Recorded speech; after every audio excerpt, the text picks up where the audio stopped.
હવે આવતીકાલના બજારની ચર્ચા માટે આપણી સાથે જોડાયા છે ઓપ્યુલન્ટ ઇન્વેસ્ટમેન્ટ એડવાઇઝરના બ્રિજેશજી. બ્રિજેશજી, આપનું સ્વાગત છે CNBC બજાર પર. અને આજે જે રીતે આપણે નિફ્ટીનું ક્લોઝિંગ જોયું છે 23,200ના એકદમ આસપાસ 23,205 ઉપર આજનું ક્લોઝિંગ થયું છે. નિફ્ટીની ચાલ આપને આગળ કઈ રીતની લાગી રહી છે અને નિફ્ટીમાં આપ કઈ રીતની સલાહ આપશો? Good afternoon જનાબેન. ઓવરઓલ અગર હું સિનેરિયોની વાત કરું તો નિફ્ટી એક રેન્જ બાઉન્ડમાં કારોબાર કરે છે. ટ્રેન્ડની વાઇઝ અગર તમે જો તો ટ્રેન્ડ સ્ટીલ નેગેટિવ સાઈડમાં છે. નાની રેન્જની અગર હું વાત કરું તો 23,000 નીચેમાં સપોર્ટ છે અને ઉપરમાં તમારું 23,250થી 350 આ વચમાં આવે છે. મોટા રેન્જની અગર તમે વાત કરો તો 22,800 22,700 નીચેમાં તમારું 23,550થી 23,650 આ રેન્જ છે. અને સુનેસ અગર તમે જો કે 23,250 23,270ની આસપાસ નિફ્ટી જ આવે છે, ત્યાં તમે જો એક પ્રોફિટ બુકિંગ છે, નેકેડ શોર્ટ છે, આ બિલ્ટઅપ થાય છે અને again it move down and તમારું 23,050થી 23,100ની આસપાસ સપોર્ટ મળે છે અને again it is bouncing back. તો આ કન્સોલિડેશન ફેઝમાં છે. બટ ઇન્ડિકેટર ફ્રન્ટમાં અગર હું લઉં તો નેગેટિવ ડાયવર્જન મળે છે. તો આ પ્રમાણે ટ્રેન્ડ નેગેટિવ જ છે. બટ રેન્જની એઝ આઈ હેવ ટોક કે તમારું જો રેન્જ છે 23,000 નીચેમાં, ઉપરમાં 23,250થી 23,350 આ તમે રેન્જ ચાલી શકો આ વીક પ્રમાણે 2-3 દિવસ માટે. અગર બેંક નિફ્ટીની વાત કરું તો બેંક નિફ્ટી કમ્પેરેટિવલી નિફ્ટીથી વધારે વીક છે. એન્ડ આમાં જો પેટર્ન ફોર્મેશન છે વીકલી ટાઈમ ફ્રેમ પ્રમાણે હેડ એન્ડ શોલ્ડર પેટર્ન છે. આ ઇન્ડિકેશન નીચેમાં તમારું 47,400 47,500ની આસપાસ તમારું સપોર્ટ આવે છે. સ્ટીલ નાના ટાઈમ ફ્રેમમાં આગળ તમે જો તો બંને ઇન્ડેક્સી 200 દિવસનો જો મૂવિંગ એવરેજ છે આની નીચે ટ્રેડ થાય છે તો આ ઇન્ડિકેશન તો સ્ટીલ નેગેટિવ જ છે. બેંક નિફ્ટીની અગર તમે સપોર્ટની વાત કરો સાયકોલોજીકલ પ્રમાણે 48,000 આવે છે અને નીચે અગર હું વાત કરું તો 47,500 47,600નો બેન્ડનો સપોર્ટ છે. ઉપરમાં આગળ તમે રજિસ્ટ્રેશન કરો તો એક માઇનર રજિસ્ટ્રેશન છે આનું 48,800થી 48,900 બેન્ડનું એક રજિસ્ટ્રેશન. ટફ રજિસ્ટ્રેશન પ્રમાણે તમારું 49,400થી 49,500 છે. તો ઓવરઓલ આમાં પણ કન્સોલિડેશન છે. But as I have sad કે ઇન્ડિકેટર ફ્રન્ટમાં અગર તમે જો તો નેગેટિવ ડાયવર્જન મળે છે. આ પ્રમાણે આ પણ બંને ઇન્ડેક્સી ટ્રેન્ડ નેગેટિવ જ છે.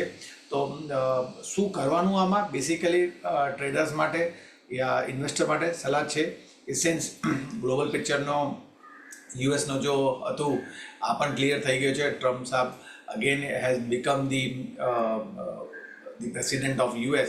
બટ અમારા ફ્રન્ટમાં અગર તમે જો તો Q3 રિઝલ્ટ ચાલે છે. તો આ પ્રમાણે Q3 રિઝલ્ટ અગર કોઈ કંપનીનો સરસ છે તો એક ફંડામેન્ટલથી એક ટિક માર્ક તમારું થયું.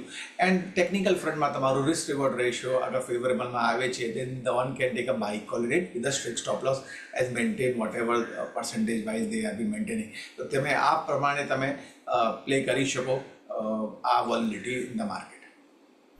એટલે બ્રિજેશજી, જે રીતે તમે કહી રહ્યા છો કે એક નેગેટિવ સંકેતો અહીંયા આગળથી મળતા દેખાઈ રહ્યા છે અને આપણે અહીંયા આગળથી નિફ્ટી માટે 23,000થી 23,250 23,350ની રેન્જ આપી અને બેંક નિફ્ટી માટે 47,500થી 48,800 સુધીની. તો સેલ તરફ રહેવું જોઈએ કે અત્યારે અવોઇડ કરીને ચાલવું જોઈએ અને સ્ટોક સ્પેસિફિક રહેવું જોઈએ? કઈ રીતે આપ કહી રહ્યા છો? તો જર્નામેન્ટ ક્લિયર કટ અગર હું વાત કરું કે અગર તમે ઇન્ડાઇસીમાં ટ્રેડ કરો છો તો બેસિકલી તમે સેલ કરીને ચાલી શકો. તમારું જો રજિસ્ટન્સ છે રેન્જમાં ઉપરની આસપાસ આવે છે. સપોઝ રાઇટ નાઉ તમારું નિફ્ટી આ 23,200ની આસપાસ ક્લોઝિંગ આપી છે તો 23,250ની આસપાસ અગર આ સ્પોટમાં ટ્રેડ થાય then one can take a sell call in it. ત્યાં તમારું સ્ટોપ લોસ રાખો 23,300 યા 320નો and then play for the target of 23,050થી 23,100. અગર હું બેંક નિફ્ટીની વાત કરું તો રાઇટ નાઉ 48,590ની ક્લોઝિંગ આપી છે. તો તમારું 48,700ની આસપાસ અગર બેંક નિફ્ટીનો કોઈ ઉછાળ આવે સ્પોટમાં તો ત્યાં તમે એકવાર વેચીને ચાલી શકો એન્ડ ત્યાં તમારું સ્ટોપ લોસ રાખો 48,850નો and then play for the target of 48,100 to 48,150 odd zone.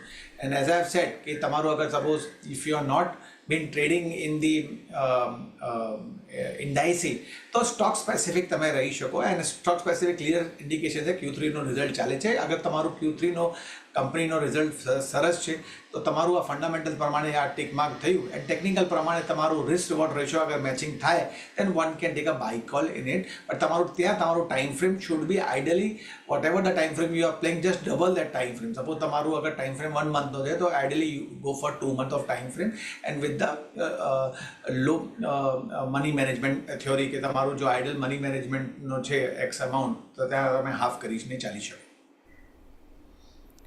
Okay, તો અહીંયા આગળથી નિફ્ટી બેંક નિફ્ટી ઉપર સેલ ઓન રાઇઝિંગ સ્ટ્રેટેજીની સલાહ અહીંયા આગળથી બનતી દેખાઈ રહી છે. નિફ્ટીમાં સેલ કરીને તમે ચાલી શકો છો 23,250ની આસપાસ અને સ્ટોપ લોસ 23,320ના રાખવાના રહેશે અને ટાર્ગેટ જે છે 23,050 સુધીના બનતા દેખાઈ શકે છે. જ્યારે બેંક નિફ્ટીમાં પણ સેલ ઓન રાઇઝની સલાહ બ્રિજેસજી તરફથી મળતી દેખાઈ રહી છે. 48,700ની આસપાસથી સેલ કરવાની સલાહ, 48,850ના સ્ટોપ લોસ અને નીચેની તરફના ટાર્ગેટ 48,100 સુધીના બનતા દેખાઈ શકે છે.